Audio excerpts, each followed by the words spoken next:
Bienvenue dans la 4e vidéo du chapitre 2 qui est intitulé « Profiter du business de l'immobilier comme intermédiaire ». Donc, dans les 3 vidéos précédentes, on a parcouru plusieurs points.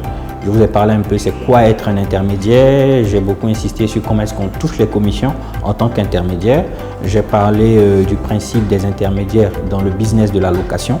J'ai parlé du principe des intermédiaires et de comment est-ce qu'on touche des commissions en tant qu'intermédiaire sur des ventes ou sur des achats. J'ai dans la vidéo 3 parlé du positionnement. C'est quoi un positionnement? Pourquoi est-ce qu'il est important de choisir un positionnement? Je vous avais dit que dans la dernière vidéo, j'allais vous donner des techniques pour bâtir un réseau qui va vous permettre de multiplier vos commissions. Alors dans cette vidéo 4, je vais partager avec vous des techniques simples, des actions simples que vous pouvez mener, que vous devez mener pour pouvoir multiplier vos commissions. Alors le titre de cette vidéo, c'est bâtir un réseau pour multiplier vos commissions. Alors vous avez pu comprendre qu'il y a commission lorsque l'offre rencontre la demande. Lorsque on a un client direct, lorsqu'on a porté un client pour une location ou pour une vente ou pour un achat, on est censé toucher des commissions, sinon on a droit à une partie de la commission. Alors, comment faire pour avoir des clients directs? C'est la question que plusieurs personnes se posent. Ils pensent qu'il faut être forcément une agence immobilière. Ils pensent qu'il faut forcément dépenser en communication Facebook. Les gens se disent qu'il faut avoir beaucoup d'abonnés comme Yann Amon pour pouvoir faire autant de transactions. Non, pas forcément. Vous devez savoir qu'il fut un temps où moi aussi j'avais 0 abonnés. Il fut un temps où j'étais même pas vraiment actif sur les réseaux sociaux.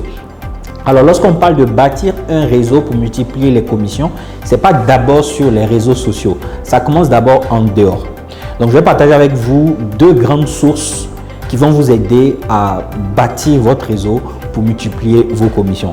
Et vous allez être très étonné parce que chacun d'entre vous, dans son téléphone, parce qu'il connaît des personnes, parce qu'il est né d'une famille, parce qu'il va dans une église ou dans une mosquée, vous avez forcément des personnes qui vont être des sources qui vont venir agrandir votre réseau.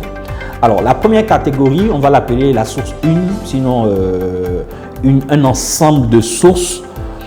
Je vais vous citer d'abord le principe de votre famille, vos familles, votre famille de naissance, votre famille lien de sang ou votre famille par alliance. Par exemple, supposons que votre sœur épouse Didier Drogba, vous devenez le beau-frère de Didier Drogba.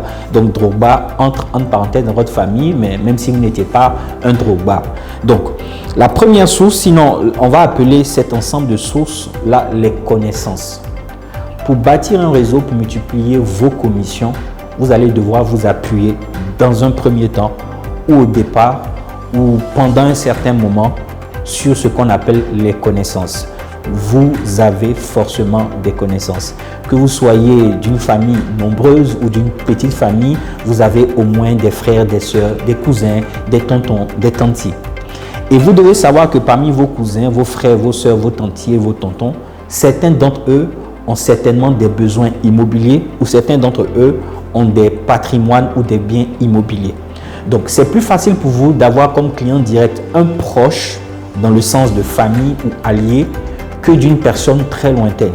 Vous devez savoir, si vous n'avez pas encore les meilleures stratégies qui vont vous aider à avoir des prospects ou des leads sur Internet, vous pouvez d'abord commencer par votre famille.